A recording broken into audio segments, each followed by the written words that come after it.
د محرم میاشت شروع ده او د دې محرم په میاشت کې شعب ابي طالب واقعه میاشت راغلی ده. دا د نبوت د نبی علیه الصلاة والسلام اوم کالو کله چې نبی علیه السلام خپل دعوت جاری ساتلی نو قریشو ته پته ولګېده چې دا صحابه خو ورځ په ورځ زیاتېږي. نبی علیه السلام داسې دعوت کو چې شپه ورځ نه کته. دا یاد وساتئ چې کله ته دعوت کار کې نو ستا مخالفین به ډېرېږي، خو چې دعوت ته پرېږدې نه دی نو داسې وخت به راشي دشمن هم ستا تابعداري کوي. ځکه نبی علیه الصلاة والسلام تعالی فرمایي وانذر عشیرتک الاقربین، اے زما پیغمبره ویاروه هغه ستا چې کوم نږدې ستا خلک دي ستا خاندان دی دا ویاروه. دی کافرو چې وکتل چې صحابه ورځ په ورځ زیاتېږي، خلک جوک در جوک را روان دي او مسلمانېږي. او عمر رضی الله تعالی عنہ شخصیت هم مسلمان شو، د حمزه رضی الله تعالی عنہ شخصیت هم مسلمان شو. نو قریش راغونډ شو سرداران، دغه قبیلې ټولې راغونډې شوې او میټینګ یې وکړ. دغسې میټینګونه کېږي د دعوت خلاف. میټینګ وشو چې دي دا قرآن نبی علیه السلام بیانوي، دا حدیث مبارکه خپل سنت بیانوي، د دې دپاره میټینګ پکار دی چې دا بند شي. نو چې کله میټینګ وشو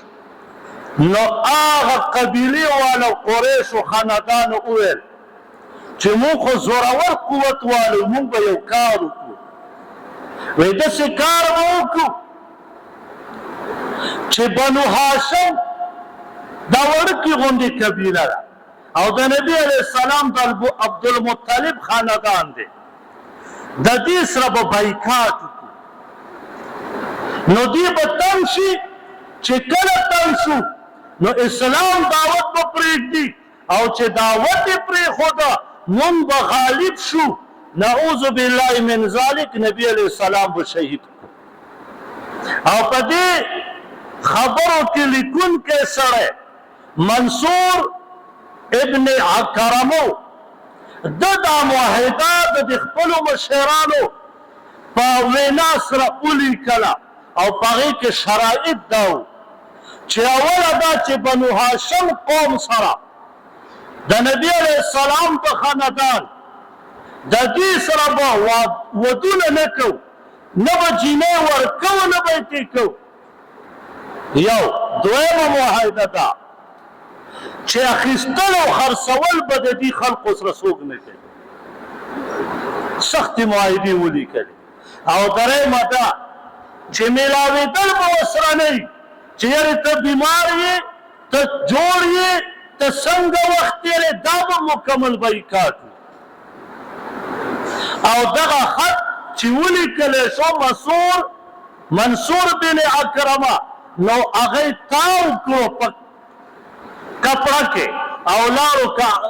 کعبې مبارکه کې دننه یې ویزان کړو کېښودو. د کعبې مبارکې پورې کافرو هم ډېر احترام کو، ابوجهل به هم کو. نو هغې کې دننه کېښود. نبي علیه الصلاة والسلام چې په کوم ځای کې د ده خاندان یې بند کړه 150 کسان دي، دې کې کافر هم او دې کې مسلمانان هم. ابو طالب دا د علي رضی الله تعالی عنه پلو، نو هغه هم د مجبورۍ نه وویل چې یارې خاندان خو نشو پرېښودی، اگر چې دا مسلمانان دي. نو دوی مؤسسان بند په کوم ځای کې بند شوي وو؟ شاه ابي طالب کوم ځای ته وایي؟ دا یاد وساتئ. د نبي علیه الصلاة والسلام چې کومه روزه نبی علیہ السلام چې کوم قور مبارک او دی خوا چې کومه بي زمزم کوی دی او د ابو جهل د باترومونو نه چې مخامخ هغه وګورئ بره اوس هم هغه شته او څو کورونه پې اوس هم شته او شنه بوټي پې اوس هم شته په دغه ځای کې دغه نبي علیه السلام او صحابه دا یې دلته بند کړه چې اخیستل او خرڅول به پکې نه وي سخت تکلیف دی چې ستاسو ټول ملک بایکاټ وکړي دلته یې وخت تېراو او دغه معاهده چې کوم ظالم لیکلې وه منصور بن عکرمه الله رب العزت دا ګوتې دا شلې کړې مخې سره کافرو ته پته ولګېده چې موږ به تباه کېږو لیکن ضد او عنادو اکرمه ګوتې چې وکتې نو ګوتې شلې وې کار یې تر مرګه پورې بیا د چټي نه ده لیکلې الله رب العزت پې داسې بیماري راوسته نو په دغه ټایم کې چې ګوتې درته شلې شوې نو په صحابو اگر چې کافر هم پکې وو سخت تکالیف پې شروع شو په دغه ځای کې 3 کاله بایکاټ شوی دی 150 کسانو سره 3 کاله ډېر سخت خبره بایکاټ شوی دی او فرمایي وایي داسې بایکاټ و چې ماشومانانو به د لوږې نه چغې وایي او جړل به او دا د ابو جهل کور دا د عتبه او د شیبه کورونه دا په دغه غونډۍ نه لاندې دي د ابو جهل کور خو بیخي لاندې مخامخ دی ولا دی به راتله او دلته کې به د ماشومانو جړاګانې اورېدلې دي به ترې خوندونه اخیسته دا نه چې زړه پې درد کړی وی بلکې زړه به پې خوشحالېده ته وایي که مسلمان چې هغه کافر نه نشته په دنیا کې ولې نشته تا ته پته نشته ما او تاسې ناخبره یو داسې ظالم خلک اوس هم شته دي ولې پرون چې مولانا خانزیب صاحب شهید رحمه الله یې وویشت دغه قاتل ولې نه معلومیږي د هغه وړه وړه بچي په کور کې ونه جړول هغه چغې ونه والې هغه فریاد ونه کړ ولې شهید کېږي ولې دا قاتلان نه معلومیږي تر اعظم په ډک ګاډي باندې غزار کوه 2-3 کسان پکې نور هم څه شهیدان کوه او قاتل معلوم نشه دا دهشتګرد دی څوک چې راځي زما عالم شهید کوي اواز یې په عالم زه نه خفه کېږم زما پښتون مسلمان ولې قتل کېږي څه وجه ده دوی زمونږ په مړونو کې د دې خیري او د دې هغه د ابو جهل غوندې د دې په زړونو کې خنداګانې دي زما لیدر یو خبره وکړي چیرې ځي زه مذمت کوم دا یاد وساتئ د بېغیرتوب دویم نوم مذمت کول دي کوم لیډر چې وویل چې زه مذمت کوم د دې حملې یا د دې مسایل چې چا وویشته یا خودکش دماکۍ وکړه لکه څنګه چې د فلسطین معصومانان شهیدان کول او زما لیډر به وی چې زه مذمت کوم دا د ټولو نه بېغیرته لیډر دی په مذمت څه کېږي کوه که نه مذمتونه دا داسې زما او ستا لیډران دي دا یاد وساتئ اوس به بیا ورټونه راشي 2.5 کاله بعد په دې سټیج به تا ته ودرېږي زه به ستاسو تپوس کوم او زه به دا وطن تاسو ته شرشم کوم پیمان یې وه چې اسلام آباد ته لاړ شي په دې خوله کې ولداګرې کېږي که زما او ستا نوم هم بیا اخلي مولانا خانزیب صاحب شهید که پته ونه لګېده مفتی منیر شاکر صاحب شهید که پته ونه لګېده دا یاد وساتئ په نمبر پې ټول روان یو که هغه ملا دی او که نه دی هسې بې ګناه نو دغه کار به دې کافرو کو هغه طریقه نن دې بعضې خلکو اپناو کړې ده نو دې به ترې خوندونه اخیسته د ماشومانو د جړاګانو نه اوس ترې خوند نشي اخیستی نو اوس ډالر یې اخلي دا بعضې خلک نو یو ځل د کافر په خپلو کې راغونډ شو په دې کې څو کافرو د دې خبرې چې یاره دې سره بایکاټ وشي مخالفت یې کړی خو لیکن هغه په شمار 15 کسان دي هغې خبره نه منلی کېدله ولې هلته په زرګونو خلک مخالف او دومره سخته قسالي د شپې پروت یم د شپې وده یم یو شی راغی او زما د خپې مبارکې سره ولګېده وی ما فورا راونیو او خولې ته مې واچو د لوږې د وجې نه او فرمایي قسم په الله که تر اوسه پورې ما ته دا پته شته چې ما څه شی خوړلی دومره لوږه او بل صحابي فرمایي وی چې مونږ به د نبي علیه الصلاة وسلام سره پاپتو یو وخت نه دوه وختې نه درې وختې نه پاپتو مونږ به د ونې پاڼې خوړلې او فرمایي وی داسې مو به خوړلې چې خولې به زمونږه دا زخمي شوې د خوړلو د وجې نه ولې بل څه میلاوېدونه او پاڼې وي ترخې موږ به ترخې پاڼې خوړو په دې باندې وي مونږ 3 کاله تېر کړي دي او سعد ابن ابي وقاص رضی الله تعالی عنه فرمایي وی یو ځل د شپې راووتم وی ما وی زه لاړ شه لکه تقاضه به وکړم لږ د صحابو د خپلو د 150 کسانو نه داسې لږ مخکې لاړم وی چې هلته لاړم وی تقاضه مې چې کوله وی په دې کې مې د اوښ یو سرمن ولیده او دومره بدبوداره او زړه چې بدبو ما ته ترې راتله خو لوږه ډېره زیاته وه وی هغه بدبوداره سرمن مې راواخیسته د اوښ و هغه مې کور ته راوړه کور څه کور وکړم دغه 150 کسانو وی کور ته مې راوړه او صفا مې کړه او بیا مې په اوبو کې ور واچوله بدبودار شی چې ته څومره په اوږې او په پیازو صفا کې هغې نه بوی نه ځي هغه فرمایي صرف په اوبو مې صفا کړه او چې بیا مې د دې نه سپوم جوړ کړه سپوم وایي سوپ ته دا مونږ چې غوښه په دې اوبو کې ویلې کړو وایي دغسې دا سرمن مې پکې ویلې کړه ځان ته او 3 ورځې مو دا خوړله او د سوپو غوندې مو ګوټله په دې باندې مونږ ګزاره کړې وه دومره تکلیف په صحابو دا وجه صرف څه دا د دین وجه وه او صحابو په دین باندې خپل ځانونه ورکول خو لیکن دعوت کار یې پرې نه کړو ابو طالب